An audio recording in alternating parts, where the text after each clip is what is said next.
Mga kongresista na nagboto kay Sara Duterte para ma-impeach, umanda kayo sa next election, ha? Nakita namin ang mga pangalan, mga walang hiya, mga walang konsensya, mga traidor. Ayon kay Attorney Romulo Macalintal, malaki ang posibilidad na hindi matuloy ang impeachment. Malabas na second impeachment case yan na ipinagbabawal ng saligang batas na magkaroon ng dalawang impeachment laban sa isang impeachable official sa loob ng isang taon. Hello mga kadunadings! Kilala nyo ba si TG?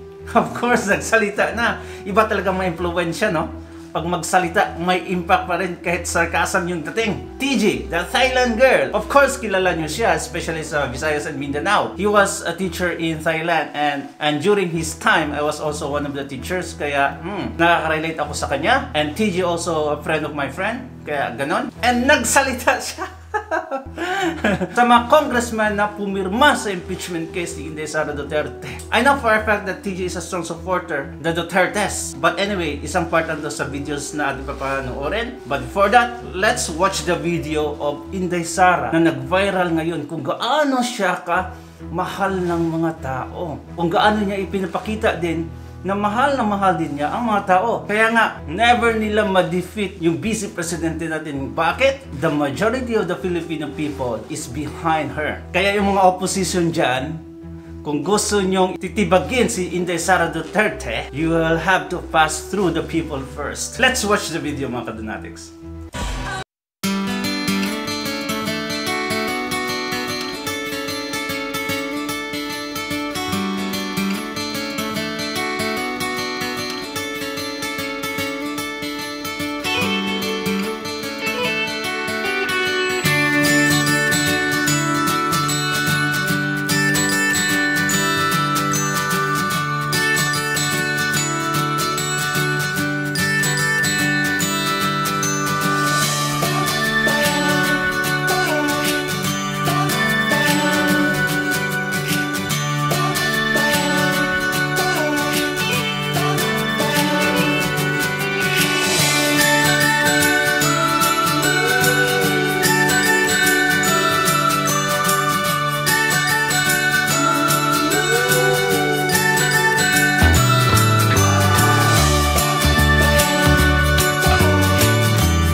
Masisira yan. Ganon katindi. Nakashield sa vice presidente ang sambayanang Pilipino.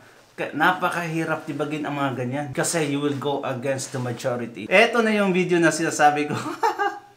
Ito talaga si TG. Let's watch the video. Mga kongresista na nagboto kay Sara Duterte para ma-impeach, umanda kayo sa next election, ha? Nakita namin ang mga pangalan, mga walang hiya, mga walang konsensya, mga traidor, mga magagamit. In-impeach nyo si Sara pero kayo tinulungan, no? Nasaan ang mga konsensya ninyo? Umanda kayo sa next election, ha? Ipagkakalat ko talaga sa vlog ko na hindi kayo... Oy! Oy, kamusta doon sabi ni Kong? Pinabibigay ni Kong para doon sa'yo. Ang galing to? Regalo galing kay Kong. Kay Kong? Ang dami yan. Pero minsan, isipin din natin na hindi lang ginawa yun siya ng mga kongresista para sa mga sarili nila at sa sariling kapakanan nila. Minsan, ginagawa nila yun para sa sambayan ng Pilipino at hindi tayo malulong sa mga kasinungalingan. Kasi kung makikita natin, may kasalanan naman talaga si Sara. Not everyone is perfect naman. So, normal lang kay Sara na may kasalanan. At syempre, nasa batas yan na kung sino ang kailangan i-impeach talaga. So, huwag natin siraan ang mga kongresista na nagpirma. Kasi sa dami-dami ng mga ginawa nila, isipin natin ang mga programa, ang mga tulong na ginawa nila sa bayan natin. Tapos sa isang pagkakamali lang, kailangan talaga natin kalimutan ang lahat ng mga magagandang ginawa nila. Ganun ba talaga ang tunay na magandang Pilipino? Di ba hindi? So isipin natin ang mga programa nila at kung ano ang mga naitulong nila sa atin. No? May kasalanan din kasi si Sara. Naka-green yan in support of VP Sara Duterte. Anyway, ganyan na ganyan talaga ang pagrepresenta ni TG sa mga kongresista. Noon nakasuporta kay Inday Sara Duterte. Noong naambunan ng Panginoon nilang sintampaluslos sa Kongreso, nag-iba yung ihip ng hangin.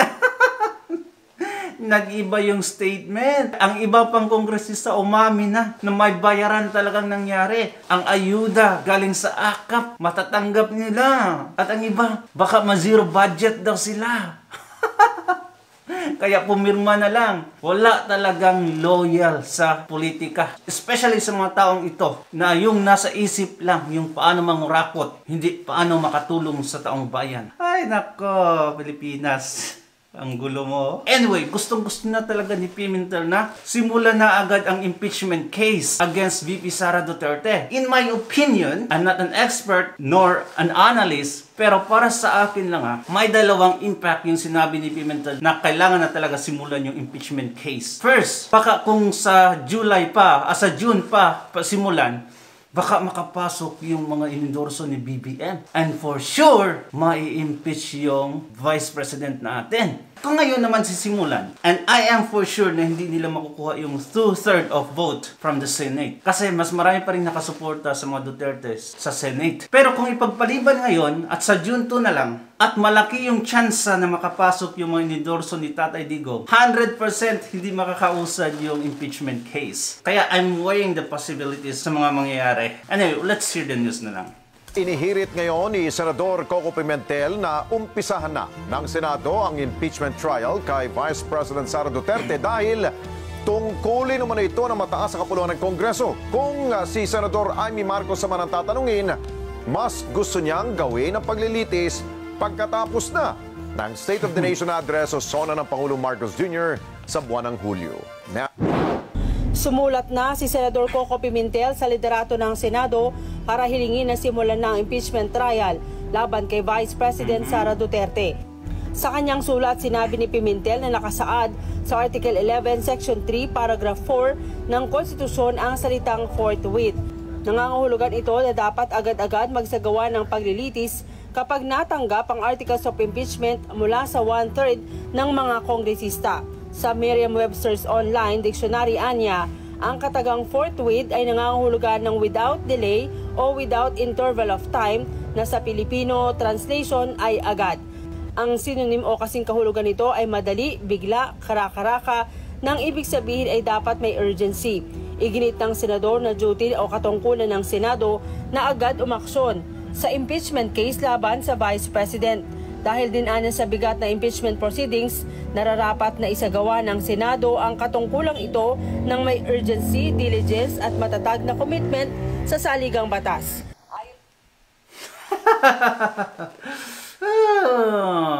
Ano sa tingin niyo mga kadonatics? Tama ba si Pimentel dito? Nabayaran ba si Pimentel? Na-pressure ba si Pimentel? Anong kinakatakutan nila? Bakit ayaw nila sa June 2 pa? Eto, pakinggan nyo. Nangangamba po ang isang election lawyer na posibleng magkaroon ng problema kung hindi masisimulan agad at matatapos ngayong 19th Congress ang impeachment trial ni Vice President Sara Duterte. Ayon kay Attorney Romulo Macalintal, malaki ang posibilidad na hindi matuloy ang impeachment. Obligado daw ang Kongreso na tapusin ang paglilitis bago tuluyang magtapos ang kasalukuyang Kongreso. Una nang sinabi ni Senate President Chis Escudero na baka sa Hulyo na nila maumpisahan ang impeachment trial. Pero ang tingin ni Macalintal, magiging komplikado ito dahil ituturing na ulit na panibagong impeachment complaint ang kasong didinggin nila kung tatawid ito sa 20th Congress. Nako. Para lumalabas na second impeachment case yan na ipinagbabawal ng saligang batas na magkaroon ng dalawang impeachment laban sa isang impeachable official sa loob ng isang taon. Yan nga po ang tinig ni Attorney Romulo Macalintal, isang election lawyer. Alright. Kaya pala na-pressured ata to si Pimentel. Ewan ko kung anong magiging reaction ni Chis Escudero dito. Kasi siya naman yung Senate President. Siya talaga yung magdesisyon na the hearing is owned for impeachment. Kaya baka i-pressure din siya ni Bongbong Marcos. Ha? Kasi napakamalapit nila sa isa't isa. Ito yung sinasabi ko na gustong-gusto talaga ng mga kongresista. Kasi pagkatapos ng midterm election, sets of politicians na naman. Baka, ma-neglect ng impeachment case. Kaya yung iba, gustong-gusto ngayon na talaga. Ano sa tingin nyo? Let's go here mga kadunatics. Natawa ako nito while I was scanning. Nakita kong video na to na, like father, like son. Let's watch it. Basta't tayo'y magkasama, basta't tayo, basta't walang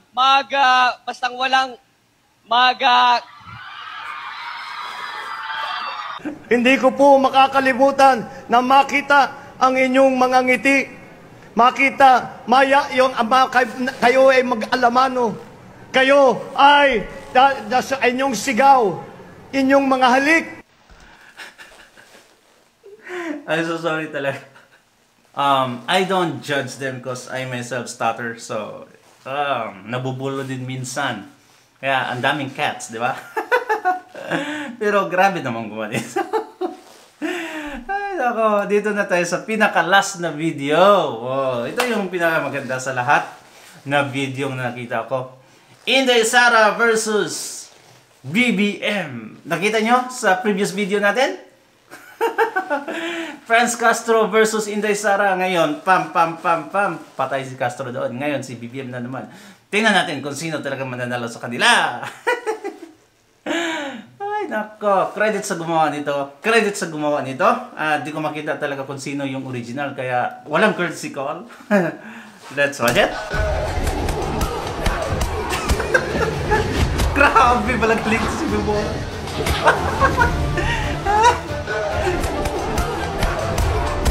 Magaling si BBM, oh. Ay, isa.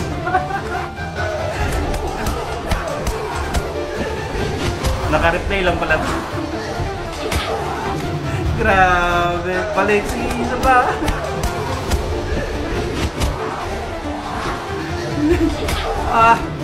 Tama na. Ay, nako.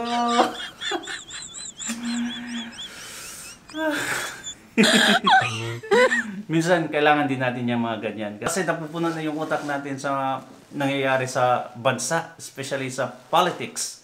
No? Mga negative. Dapat may mga entertainment din. Kaya nito, but still related to politics. Dapat ganyan na lang sana. Di ba? Pag may issue ang dalawang politicians, di ba? Dapat karate agad. Doon sila sa octagon. Or boxing. Pwede, di ba? Di masyadong masakit. Di daanin sa siraan, sa kurakotan. Walang ganyan. Dapat boxing agad. Kung sinong matalo, okay, ikaw yung mamuno.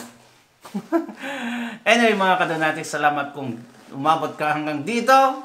Please like and subscribe.